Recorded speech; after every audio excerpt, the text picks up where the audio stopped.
Hello friends, so we are solving this problem valid triangle numbers. So given an integer array nums and written the number of triplet chosen from the array that can make the triangles if we take them as the side of the lengths of a triangle. Okay, for example, suppose, so one thing about triangle is like, suppose this is our triangle and A, B, C are the length of these sides. So these equalities should be follow this, right? The sum of any two sides length should be greater than the third one. A plus B greater than C, B plus C greater than A, C plus A greater than B. So any two sides should be greater than the third. This is what we have to do. So we have to choose from the given array, we have to choose how many would be forming this triplet. So for example, if you take in this example, you can see here that if we took 2 3 4, right, if we put 2 3 4, then any two numbers sum would be greater than the third side. So 2 3 4 is a valid thing. Similarly 2 2 3 is also a valid thing.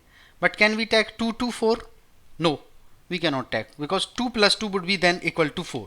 So equality is also not there. It should be greater only. So this is what we have to do in this question. We have to find that how many valid combinations are there. So for example, here total 3 combinations are there. So we'll take one example and then we will solve this problem. Okay.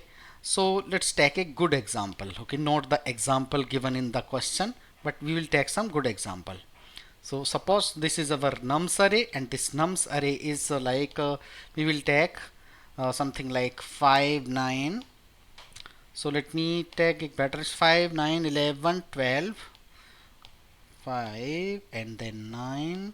So guys, one more thing is these numbers might not be in the sorted way. We have to sort them first of all, and then we would be proceeding. So I'll tell you all the logic behind it.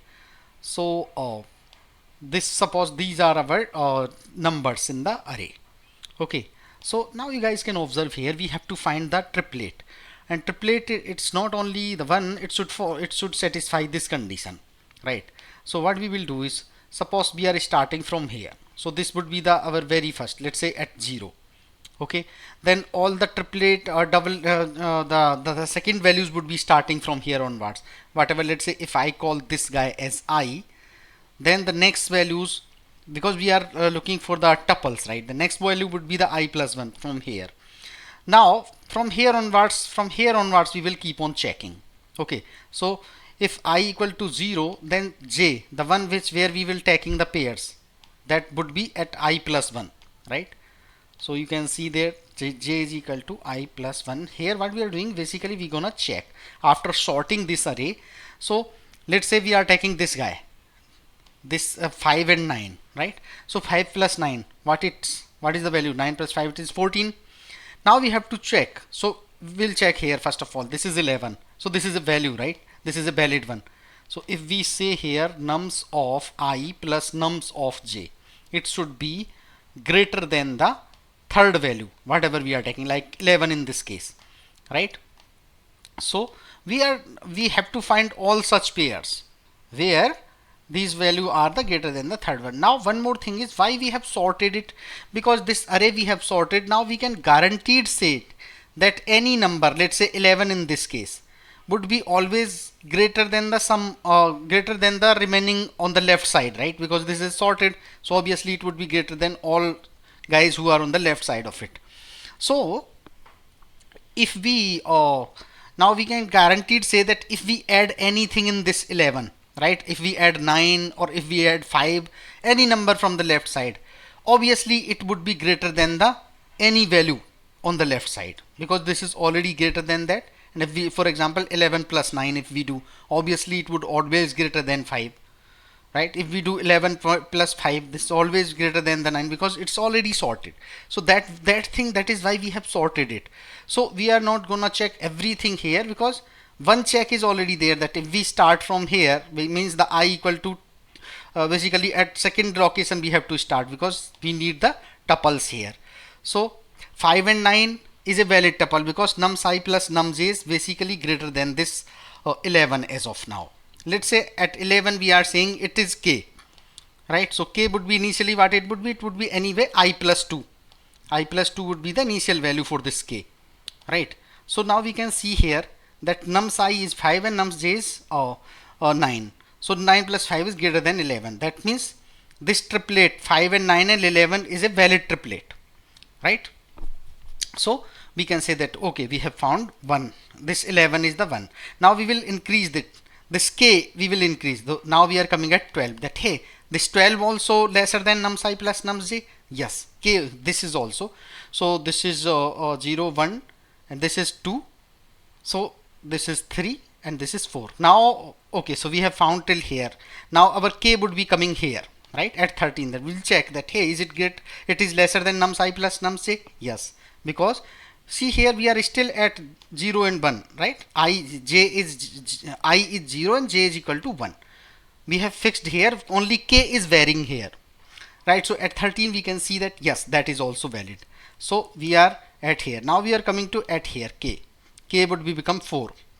We will check that hey, is it still same condition, nums I and nums I plus nums j is greater than? No, this time it is 21 and this sum is 14 only. So at k equal to 4 we have stopped. Now we can clearly say that these values, if I let's say starting from 11, 12 and 13, these values are basically the making valid combination with this 5 and 9, right, where I and j is fixed yet. So we have found 11, 12 and 13, these three value, but k is right now at 4. So what we gonna do, whatever value we have k, and what was the j here, our j is at here, it is 1 basically. So k minus j minus 1. Now you might have a question, why minus 1? I'm doing this minus 1 because see, k was increased by 1 when the condition was not matching, k was already 4. So we want to find this circled number of the integers, right? So for that reason we are doing k minus j minus 1, which will give us the whatever count we would be getting. Okay, so this is when I and j are fixed, right? This is when I and j are fixed, but I and j would be also varying, right? So for example, here we have found these three, right? Then we will, our j would increase to 11, right? So it would be now 11 and 5. So 11 plus 5. Again this 12 would be valid, 13 would be valid. In this way we would be having, we have to go, right? So and we will keep on adding these values into this count. So finally we would be having the number of total valid combinations. So we will write the code together, which would be making a better sense. Okay, so let's say here we are writing our code. So first of all, let's say we are making int count equal to suppose this variable is 0, and one more thing is we have to check the length of it. So int n is equal to whatever is the nums dot length.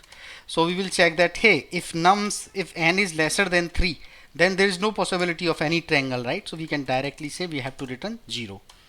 Now first of all, after making this count, we will sort this array, right? So arrays dot sort, and we will pass this guy nums.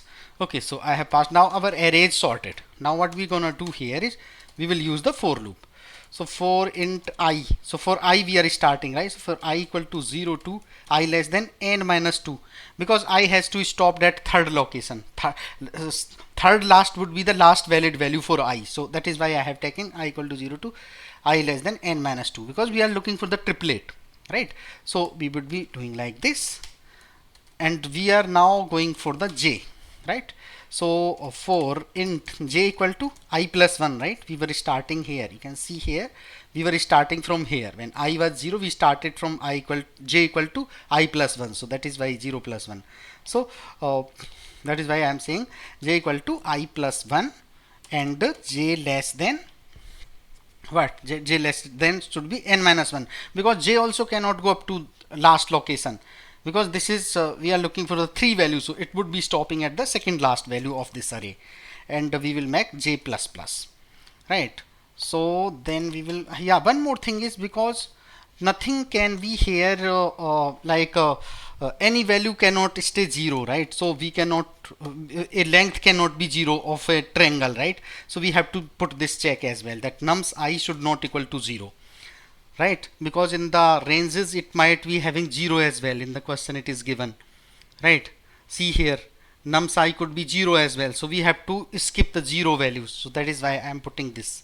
Okay, now what we gonna do is, so we have found I first, and then we are starting for j, and then we will be looking for the this value k, right? So we will make here int k equal to, anyway we would be having I plus 2, right? You can see we started k from 11, right, and I was 0, so we started from 2. So for that reason this is k equal to I plus 2 I would be making. Now what we will gonna do here is, for any j, right, I equal to 0, j equal to I plus 1, we will check that how many values are there which are satisfying this nums I plus nums j is greater than nums k, right? Nums I plus nums j should be greater than nums of k, right? So nums of k. Now till the time this condition is true, what we gonna do here is we have to make one more thing here. Well, k is less than n, right? Because k can go up to the last location. So what we're gonna do here is we will anyway is increasing k plus plus, because just like we did here, right?